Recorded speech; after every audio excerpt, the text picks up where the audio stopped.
नमस्कार मैत्रिणींनो, आज संडे स्पेशल. आज आपण दालबाटी बनवतोय, राजस्थानी स्टाईल दालबाटी बनवतोय. चला तर मग आपण सुरुवात करूया. या ठिकाणी मी गव्हाचं पीठ 2 कप एवढं घेतलीये आणि बारीक रवा जे आहे ते अर्धा कप घेतलीये. तुमच्याकडे नसेल तर मोठा रवा मिक्सरमधनं काढून तेही घेऊ शकता. या ठिकाणी ओवा घेतलीये मी हातामध्ये चोळून, 1 अर्धा चमचा ओवा, चवीनुसार मीठ. त्यानंतर या ठिकाणी खायचा सोडा घेतला, अर्धा चमचापेक्षाही कमी घेतलेला आहे. आता हे सगळे ड्राय इन्ग्रेडियंट्स आपल्याला मिक्स करून घ्यायचे. या ठिकाणी मी थंड तुपाचं मोहन घेतलीये, तूप गरम नाहीये. मोहन इतपतच घ्या, जेव्हा आपण हातामध्ये जेव्हा पीठ धरतो तर ते बाइंड झालं पाहिजे तेवढंच आपल्याला मोहन घ्यायचंय. त्यानंतर पाणी घालून आपल्याला हे पीठ फक्त बाइंड करून घ्यायचंय. आपल्याला जास्त याला मळायचं नाहीये, नेहमीच्या पोळीपेक्षा थोडं घट्ट मळायचंय. आता याला 10 मिनिट आपण बाजूला ठेवूया.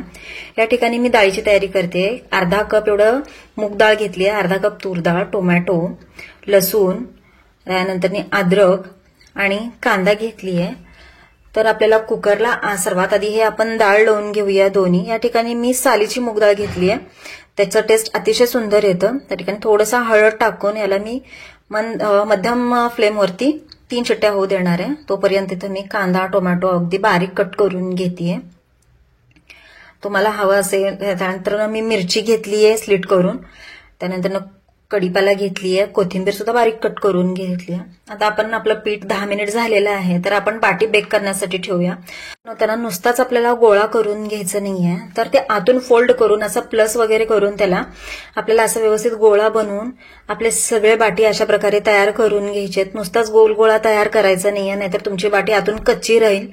तर अशा प्रकारे मी एक ताट घेतलंय, त्याला फॉइल पेपर लावून आपली बाटी व्यवस्थित अशी लावून त्याला 15 मिनिट एवढं बेक करण्यासाठी ठेवतेय. तर या पॅनमध्ये मी आता बाटी ठेवतेय आणि त्याला झाकण लावून 15 मिनिट एवढं बेक करतेय. तोपर्यंत आपण डाळीच्या फोडणीची तयारी करून घेऊया. एका कढईमध्ये मी इथं तेल घेतेय, इथे जिरे मोहरी घातलीय, त्यानंतर हिंग, कढीपाला, अद्रक लसूण, त्यानंतर स्लिट केलेली मिरची आणि बारीक चिरलेला कांदा घातलेला आहे. त्यानंतर इथे बारीक चिरलेला टोमॅटो सुद्धा घालतीये. या ठिकाणी मी जास्तीचे कुठलेच मसाले वापरलेले नाहीये, फक्त हळद, कश्मीरी लाल तिखट आणि थोडंसं काळं तिखट वापरतेय. काळा तिखट नसेल तर तुम्ही गरम मसाला वापरू शकता. आणि त्यामध्ये थोडंसं मीठ घालतीये चवीनुसार. आणि आपली तयार झालेली जी डाळ आहे ती त्यामध्ये घालून आता ही आपली डाळ तयार झालेली आहे. चला तर मग आपली बाटी कुठेपर्यंत आली बघूया. तर बाटी तयार झाली ओळखायची कशी, तर त्याच्यावरती असे क्रॅक येतात, तुम्ही पाहू शकता. इथं अगदी वरती क्रॅक आलेत, म्हणजे आपली बाटी आतमधून सुद्धा अगदी म्हणजे कुसकुशीत झालीये. हेच त्याचं रिझन आहे. त्यानंतर परत 10 मिनिट आपण बाटी पलटून त्याला आणखीन 10 मिनिट आपण बेक करून घेऊया. या ठिकाणी पाहू शकता आपली बाटी तयार आहे. एका वाटीमध्ये मी तूप घेतली आणि त्या तुपामध्ये ही बाटी घालतीये. आपल्याला वरतून सुद्धा असं हे तूप घालायचंय. 1 ते 1.5 मिनिट त्या तुपामध्ये त्याला भिजू द्यायचंय. अशा प्रकारे सगळे बाटी आपल्याला तयार करून घ्यायचे आहेत.